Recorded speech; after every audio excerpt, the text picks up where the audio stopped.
जी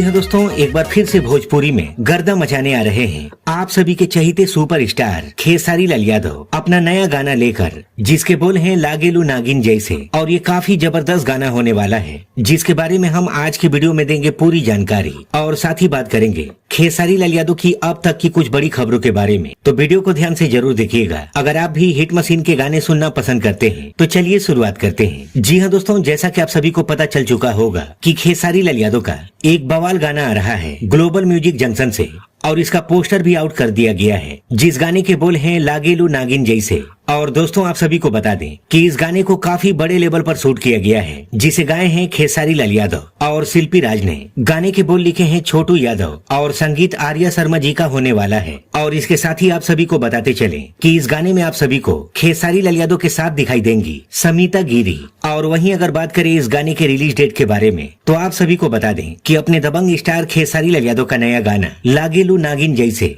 global music junction पर बहुत जल्द रिलीज होने वाला है। और हो सकता है कि कल या परसों तक इस गाने का टीजर भी आप सभी को देखने को मिल जाए। और इसी के साथ हम मिलते हैं अगली वीडियो में।